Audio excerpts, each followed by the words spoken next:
إن الحمد لله نحمده ونستعينه ونستغفره ونعوذ بالله من شرور أنفسنا ومن سيئات أعمالنا من يهد الله فلا مضل له ومن يضلل فلا هادي له وأشهد أن لا إله إلا الله وحده لا شريك له وأشهد أن محمدا عبده ورسوله أعوذ بالله من الشيطان الرجيم بسم الله الرحمن الرحيم ومن أعرض عن ذكري فإن له معيشة ضنكا ونحشره يوم القيامة أعمى قال رب لما حشرتني أعمى فقد كنت بصيرا قال كذلك آتتك آياتنا فنسيتها وكذلك اليوم تنسى. یہ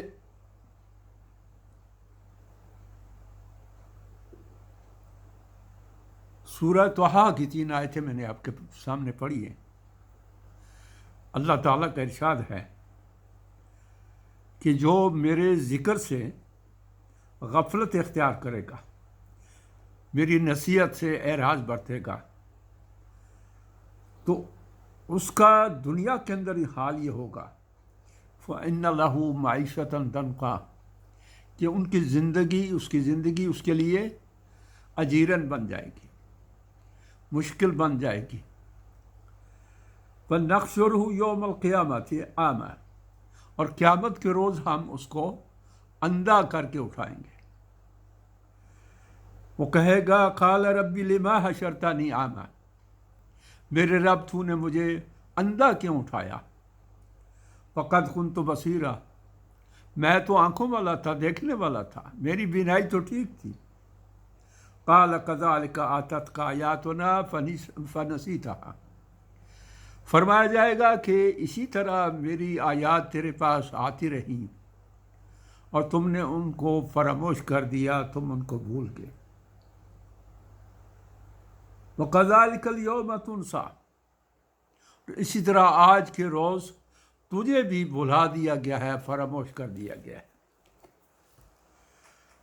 یہاں معیشت کے ضنک یا تنگی کا جہاں تک تعلق ہے، اس سے مراد یہ نہیں ہے کہ وہ غریب اور فقیر اور مسکین ہوگا، بلکہ ایسے لوگ ہوں گے جن کے پاس دولت کے انبار ہوں گے، جو اپنے معاشرے میں، اپنے محلے میں، اپنے ملک میں بہت امیر لوگوں میں شمار ہوں گے، لیکن اس کے باوجود ان کی زندگی تنگ ہوگی، ان کے اندر ایک بے چینی ہوگی.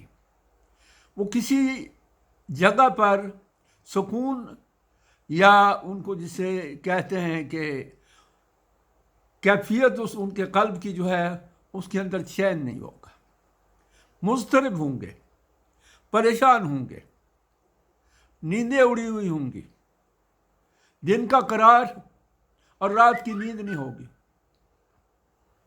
ہر وقت خدشات لاحق ہوں گے، خطرے لاحق ہوں گے، دولت کم ہو جائے گی، غربت آ جائے گی، مسائل پیدا ہوں گے، ٹیکس لگ جائیں گے.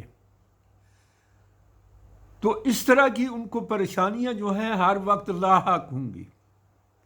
وہ ان پریشانیوں سے نجات نہیں پا سکیں گے. انہیں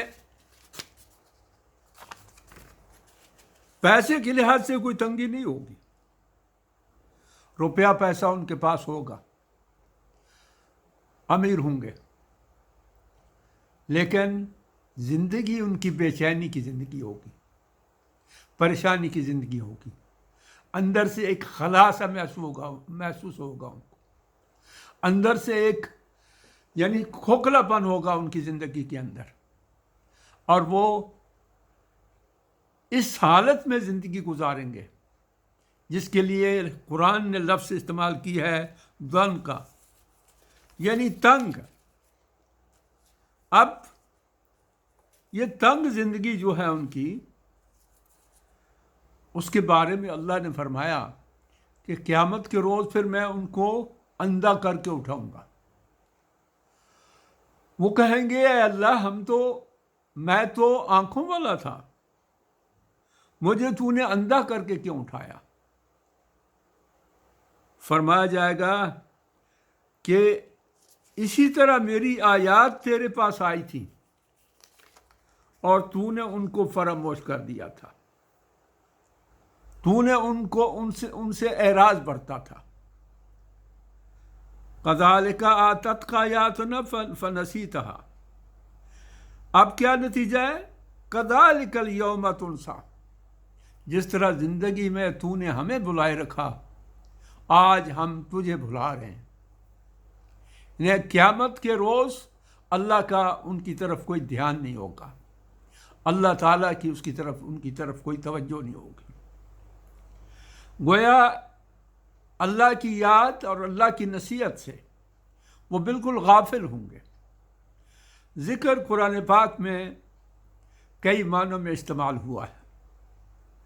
لفظ ذکر کا مطلب وہ اذکار بھی ہے، اوراد بھی ہے جو ہم تسبیح لے کر کرتے ہیں، اور ذکر کا مطلب نصیحت بھی ہے۔ ذکر خود قرآن پاک کے ناموں میں سے ایک نام ہے۔ اللہ تبارک تعالیٰ نے فرمایا کہ ہم نے تم پر ذکر نازل کیا، وَإِنَّ لَهُ لَحَافِظُونَ، اور ہم اس ذکر کی حفاظت کرنے والے ہیں، یعنی اس قرآن کی حفاظت کرنا۔ نَحْنُ نَزَّلْنَا الذِّكْرَ وَإِنَّ لَهُ لَحَافِظُونَ۔ سورہ صاد کی شروع میں بھی اللہ تبارک تعالیٰ نے قرآن کو ذکر یعنی یاد دہانی والا، نصیحت والا سامان قرار دیا ہے۔ ذکر کا یہ مطلب نصیحت ہے، سبق ہے، اور ذکر کا مطلب اللہ کو یاد کرنا ہے۔ اب اللہ کی یاد، میں نے جیسا کہ عرض کیا کہ ایک تو وہ اوراد ہیں، ورد ہیں، جو ہم اکثر، جس کو اللہ تعالیٰ توفیق دیتا ہے تو وہ ورد کرتا ہے، لیکن اس سے مراد صرف یہی نہیں ہے۔ قرآن پاک میں اللہ تعالیٰ نے کم از کم 29-30 آیتیں ایسی ہیں جن میں یہ حکم دیا ہے، تلقین کی ہے کہ تم ذکر کرو، اللہ کا ذکر کرو۔ سورہ بقرہ میں فرمایا فَاذْكُرُونِی اذْکُرْکُم، تم مجھے یاد کرو، یاد رکھو، میں تمہیں یاد رکھوں گا۔ وَاشْکُرُوا لِی وَلَا تَکْفُرُونَ، اور میرا شکر ادا کرو اور نہ شکری کا مظاہرہ نہ کرو۔ قرآن پاک میں سورہ احزاب میں فرمایا یا ایھا الذین آمنوا اذکروا اللہ ذکرا کثیرا، اے ایمان والو اللہ کا ذکر کرو، زیادہ سے زیادہ ذکر کرو۔ آل عمران میں فرمایا وَاذْكُرْ رَبَّكَ كَثِيرًا وَسَبِّحْ بِالْعَشِيِّ وَالْإِبْكَارِ، اپنے رب کا ذکر کرو زیادہ سے زیادہ، اور اس کی تسبیح بیان کرو شام کو، رات کو اور صبح۔ سورہ المنافقون کی آیت ہے یا ایھا الذین آمنوا لا تلہکم اموالکم ولا اولادکم عن ذکر اللہ، اے ایمان والو تمہاری اولادیں اور تمہارے اموال اللہ کے ذکر سے غافل نہ کر دے۔ اور سورہ الرعد میں فرمایا کہ یہی جو آیت میں نے آپ کے سامنے پڑھی ہے نا، کہ دل کا قرار، دل کی بے چینی، دل کا اضطراب، زندگی کی گھٹن، ذہن ہر وقت تفکرات میں الجھا ہوا ہے، کس کا؟ جو اللہ کے ذکر سے غافل ہوتے ہیں۔ ان کی معیشت دنگ ہو جاتی ہے، تنگ ہو جاتی ہے، جینا دوبر ہو جاتا ہے۔ جس آیت کا ابھی میں ذکر کر رہا ہوں اس میں فرمایا الذین آمنوا وتطمئن قلوبہم، وہ لوگ جو ایمان لائے ان کے دل مطمئن ہوتے ہیں۔ کس چیز سے؟ وتطمئن قلوبہم بذکر اللہ،